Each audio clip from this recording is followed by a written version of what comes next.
plagued by violence, overpopulation and class struggles, conflict between the rich and the poor. This banana republic suffered it for decades. Coffee became a major cash crop for El Salvador. 95% of the country's income came from this cash crop. However, most of the profits were enjoyed by only 2% of the population. This led to increased tensions between classes. A man named Marti put together a group of peasants and indigenous people from lower classes, and together they made revolts against the government in 1932. The government of El Salvador responded with death squads, killing people who looked Indian or were believed to be supporting the uprising. The killing became known as the La Matanza, and the death toll was more than 30,000 people.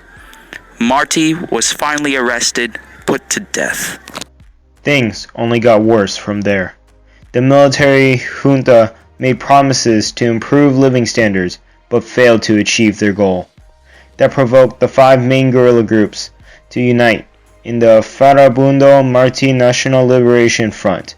This group is also known as the FMLN. As the full Civil War began in 1980, the government death squads wiped out villages that were believed to be assisting the socialist efforts. On the other hand, the FMLN started working to damage the economy that supported the government. They also murdered and kidnapped government officials. As time passed, the FMLN progressed from using machetes and small pistols to using grenade launchers and other imported arms. El Salvador drained its resources fighting itself. The Salvadoran Civil War never would have lasted so long without the assistance of the United States. We, the U.S. government, will give you $1.5 million daily for your military and financial aid. Thank you. I love money.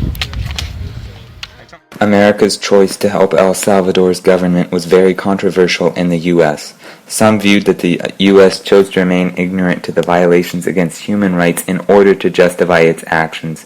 Others supported the decision to intervene. Some felt that it was essential to protect America from any possible communist advance. FML rebels were seen as communist supporters because they accepted weapons from Cuba and also had verbal support from Cuban leader Fidel Castro. Any acceptance of Cuban support was acknowledged as acceptance of Soviet support. During that time, Soviets and the US were grave enemies, since it was the Cold War back then.